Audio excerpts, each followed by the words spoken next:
weird statement. Yeah, I'm actually infiltrating evil corporate America. I want to become rich so I can take down these evil oppressive structures. Even inactive is action. Would you vote for Bloomberg if he was the nominee? I wouldn't. Yeah, I think I would. I just think if we have another 4 years of Trump, we're actually going to turn it into like a fascist place. I registered as a Democrat to vote against Bernie in a caucus? No. No, Annex, what the fuck are you doing? Fuck off.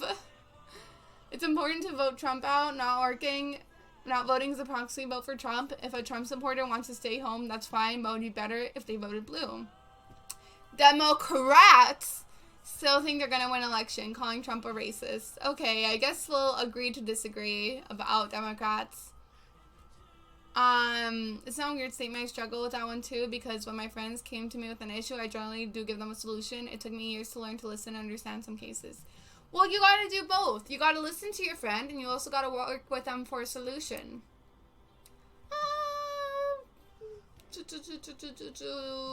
I'll put, like, I'm gonna put that one. Because I do get upset, but it's not, like, super often. Ooh, 10% done. You often rely on other people to be the ones to start it. No, I don't. Life doesn't work that way. If you don't start a conversation, nobody's gonna start it for you. Not voting and saying whatever you all decide is fine. Basically. I don't know. I think Trump has tried ruining is literally held unaccountable by democracy. I feel like if we have 4 more years of him, we're so fucked. Okay. If you have to temporarily put your plans on hold, you make sure it's your top priority. Ha! No. Once my plans are on hold, they're like in a graveyard zone. Yeah, I don't really care. Like, if somebody doesn't like me after they met me, then they don't like me. What can I do? It would be a challenge for you to spend the whole weekend all day. Fuck no. I don't really know much about Bloomberg's ideas. I don't like how he's willing to spend so much money, on himself for this election. I really do feel like he's buying himself an election. But I can't really say anything until I read more of his plans. Okay, why do you guys like Trump? Just, like, actually honest answers here. Or how can I convince you to vote for Bernie? What would have to happen for me to convince you to vote for Bernie? Yeah, I'm a total Bernie bro. Obviously, as you can see, I'm definitely a man. You are affectionate with... Yes, I'm very affectionate with people I care about. And no, I struggle with the details. You have a careful and methodical approach to life?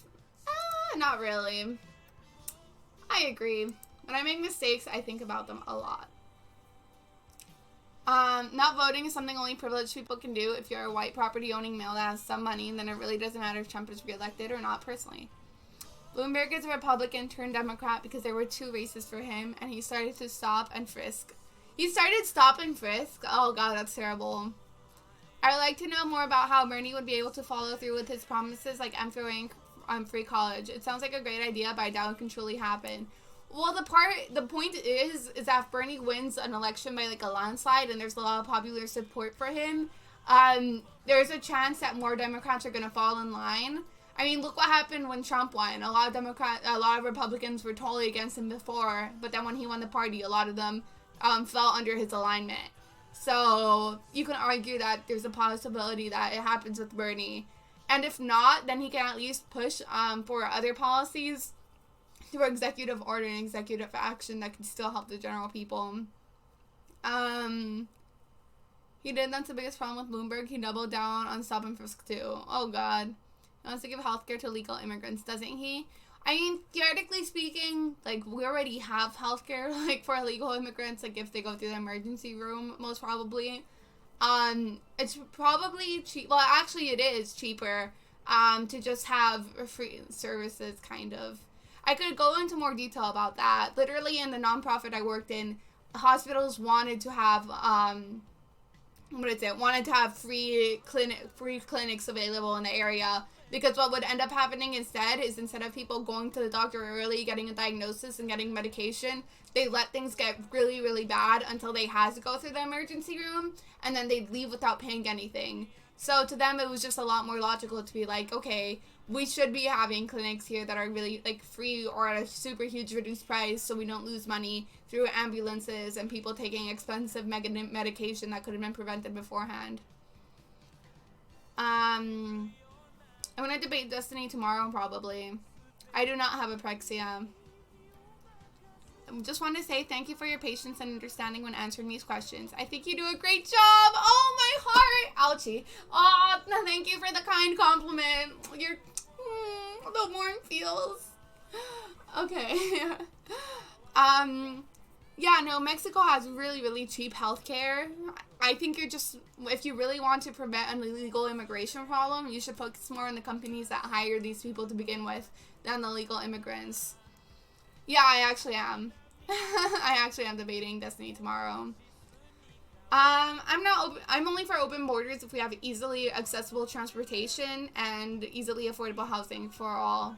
I think you would have to meet those two requirements before you have open border. Giving healthcare to undocumented immigrants is a net gain, since the general health of the population greatly affects everyone. They can already go to the ER and don't have to treat them, so there's a huge difference. So the thing I feel about open borders is that I don't think it's like a very fair statement to make, because what you end up having is, I was gonna say it, not really illegal immigration, but you have immigrants who are willing to come in at much lower cost anyways. What I was gonna say. That can, like, I guess, like, really are willing to work for lower wages that can really affect, or, like, can really affect unequally the area that they're at. As a whole, from what I've read, immigrants are an economic positive, but I think that if we really want to have a fair system or economy in place, that has a globalist open borders perspective, you need people to have the ability to be able to go from one place to another easily. Because if not, then this whole idea of like, oh, well, if they're just giving low wages or whatever, then you can move somewhere else with higher wages isn't really freaking realistic. So that's my argument when it comes to open borders. I think we definitely need some things first in place before we claim that it's better for everyone.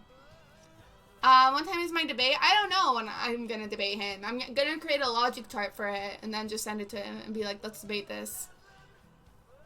I don't know about that statement. Every poor person in the world will come to America. People should not be allowed to leave their state, Kappa. She actually says she's for open borders, sick people. Or I'm saying I need certain requirements before open border. Like, I'm not saying just have it one day, like, out of nowhere. I bring up open borders in your debate with Destiny. I'm not sure how you'll feel about it. Well, if I remember, I'll bring it up. At parties and similar events, you can mostly be found for, yes, I agree. I'm not a main butterfly in a party. You have to find it difficult to relate to people. No. When looking for a movie to watch, you could spend ages browsing the catalog. I agree with that. I'll remember. I'll see. You and Destiny don't seem to disagree on many things. Yeah, I don't know. I feel like when it comes to DNC stuff and Bernie stuff, we disagree. I think it'll be a reasonable debate. You two are more moderate than the extremists. Well, some people like to say I'm an extremist, but I honestly try to get all my ideas from logic and reasoning. As well as stats, obviously. Like, I don't like working without numbers either. But we'll see how it goes. I get sometimes nervous because he has so many people watching, and it's like, oh my god, why is everybody watching? I agree. I get to stay calmish and a lot of pressure. I'll put a little bit of agree. When in a group of people you do not know, you have no problem jumping right into their conversation. Yeah, mostly. I don't really have dreams. It's okay to step on others. Nope. How can you come up with ideas from pure logic? Well, okay. Let me phrase it this way.